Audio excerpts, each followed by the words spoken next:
பீகாரில் அமோக வெற்றியோடு ஆட்சியை தக்க வைக்கிறது பாஜக தலைமையிலான தேசிய ஜனநாயக கூட்டணி. மொத்தமுள்ள 243 தொகுதிகளில் 200க்கும் அதிகமான இடங்களில் முன்னிலை.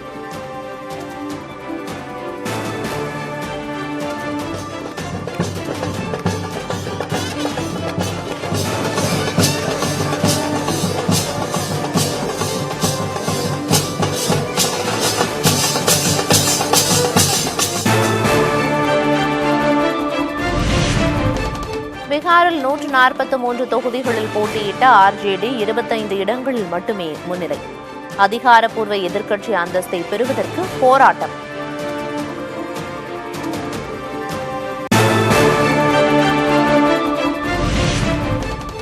பீகாரில் இந்தியா கூட்டணியில் பலத்த பின்னடைவை சந்தித்துள்ள காங்கிரஸ் போட்டியிட்ட 61 தொகுதிகளில் 6 மட்டுமே முன்னிலை.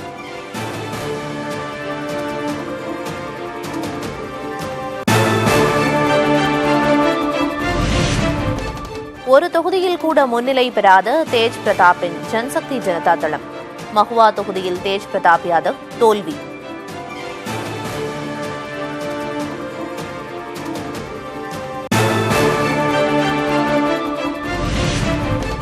பீகார் சட்டமன்ற தேர்தலில் இடதுசாரிகளுக்கு கடும் பின்னடைவு.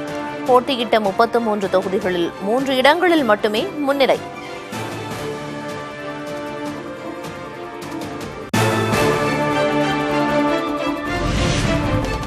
பீகாரில் அனைத்து தொகுதிகளிலும் பின்தங்கியது தேர்தல் வியூக நிபுணர் பிரசாந்த் கிஷோரின் கட்சி. தேர்தல் ஆட்டத்தை குலைக்கும் வகையில் பல தொகுதிகளில் 3ஆம் இடத்தில் ஜன்சுராஜ்.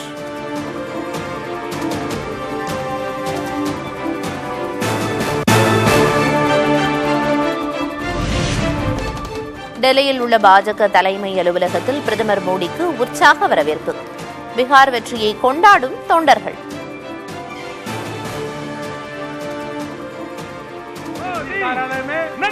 प्रधानमंत्री मोदी जी के किस प्रकार से भव्य मोदी मोदी मोदी मोदी नरेंद्र मोदी नरेंद्र मोदी. பீகார் தேர்தல் முடிவுகள் சமூக நீதிக்கு கிடைத்த வெற்றி. பீகார் மக்களுக்காக உழைக்கவும் சேவை செய்யவும் வலிமை தரும் என பிரதமர் மோடி பதிவு.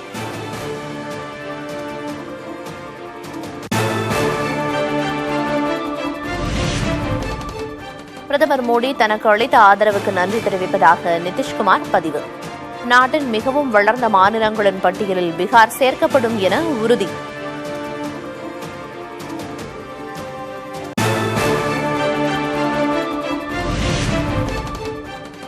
பீகாரில் ஐக்கிய ஜனதா தளத்தை விட அதிக தொகுதிகளில் முன்னிலை பெற்றுள்ள பாஜக. நிரந்தர முதல்வர் நிதிஷ்குமார் என்ற எக்ஸ் தள பதிவை சில நிமிடங்களில் நீக்கியது ஜேடியு.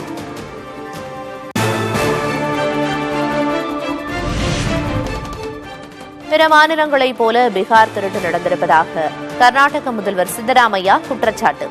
தலைமை தேர்தல் ஆணையருக்கு முக்கிய பங்கு இருப்பதாகவும் விமர்சனம்.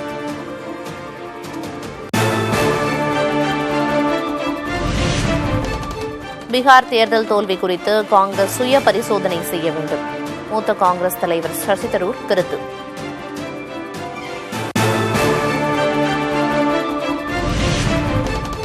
எஸ்ஐஆர் நடைமுறையால் மக்களின் வாக்குகள் பறிபோகும் சூழல் ஏற்பட்டிருப்பதாக முதல்வர் ஸ்டாலின் விமர்சனம். எங்கு போனாலும் வாக்காளர் பட்டியல் தீவிர சிறப்பு திருத்தம் பற்றியே பேச்சு என்றும் கருத்து.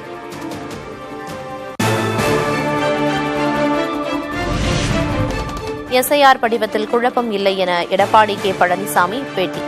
எஸ்ஐஆர் பணியில் திமுக அரசு 4ஆம் வகுப்பு படித்தவர்களை பயன்படுத்துவதாக குற்றச்சாட்டு.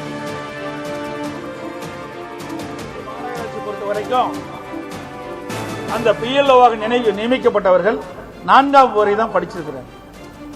அவர்கள் எப்படி போய் வாக்காளர் இடத்துல இந்த வாக்காளர் படிவத்தை கொடுத்து அந்த வாக்காளர் எடுத்து சொல்ல முடியும் விவரங்களை?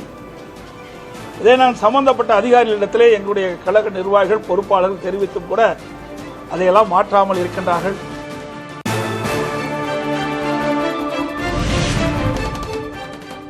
பாஜகவும் தேர்தல் ஆணையமும் கூட்டணி என்ற எதிர்க்கட்சிகளின் குற்றச்சாட்டுக்கு நயினார் நாகேந்திரன் பதில். 2021 தேர்தலில் திமுகவுடன் தேர்தல் ஆணையம் கூட்டு வைத்திருந்ததா என கேள்வி. 2021 சட்டமன்ற தேர்தலில் திமுகவோடு ஆதரவாக இருந்துச்சா தேர்தல் கமிஷன்? 2021 திமுக ஜெயிக்கும் போது அங்க தேர்தல் கமிஷன் திமுகவோட ஆதரவா இருந்துச்சா?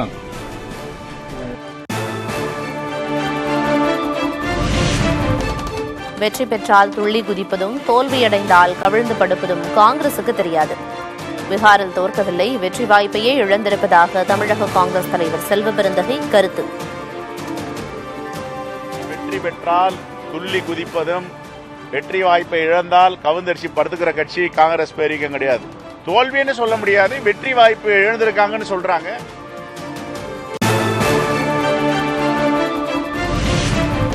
ராஜஸ்தான் மாநிலம் மண்டா தொகுதி இடைத்தேர்தலில் காங்கிரசுக்கு முக்கிய வெற்றி. பாஜக வசமிருந்த தொகுதியில் வெற்றி பெற்றார் காங்கிரசின் பிரமோத் ஜெயின்.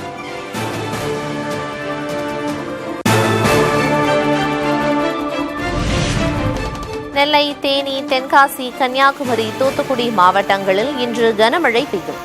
புதுச்சேரி, காரைக்காலில் இடி மின்னலுடன் மழை பெய்யும் என வானிலை ஆய்வு மையம் கணிப்பு.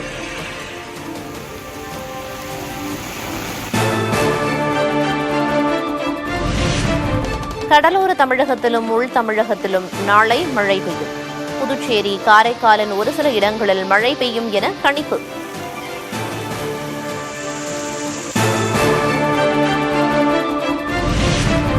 சென்னையில் இன்றும் நாளையும் வானம் மேகமூட்டத்துடன் காணப்படும்.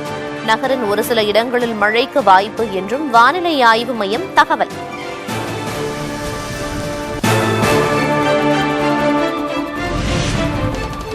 திருச்செந்தூர் சுற்றுவட்டார பகுதிகளில் 2வது நாளாக தொடரும் கனமழை.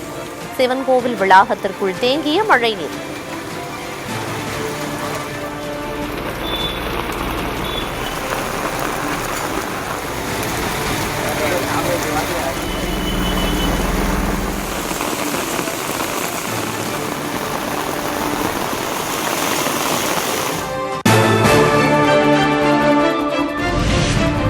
சிவகங்கை மாவட்ட வளர்ச்சித் திட்டப் பணிகள் குறித்து துணை முதல்வர் உதயநிதி ஆய்வு.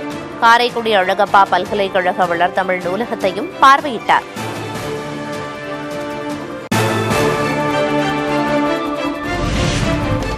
மீண்டும் 94,000ற்கு கீழ் வந்தது ஆபரண தங்கத்தின் விலை.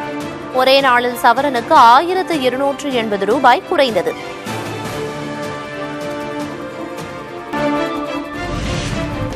தமிழ்நாடு முதலீட்டாளர்கள் பாதுகாப்பு நீதிமன்றத்தில் சரணடைந்தார் தேவநாதன். இடைக்கால பிணையை நீட்டிக்க சென்னை உயர்நீதிமன்றம் மறுத்த நிலையில் சரண்.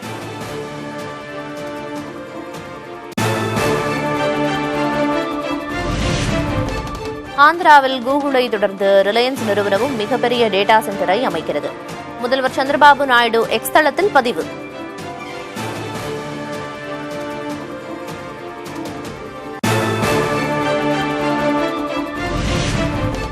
ஈரோட்டில் வளர்ப்பு நாய் கடித்ததால் பாதிக்கப்பட்ட கல்லூரி மாணவர் உயிரிழப்பு.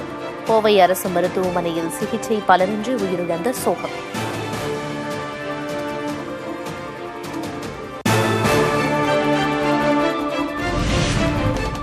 செவ்வாய்க்கோளை நோக்கி புதிய விண்கலத்தை ஏவியது ஜெஃப் பெசோஸின் ப்ளூ ஆரிஜின் நிறுவனம். 2 ஆண்டு பயணத்திற்கு பின் செவ்வாயை சென்றடையும் என விஞ்ஞானிகள் தகவல்.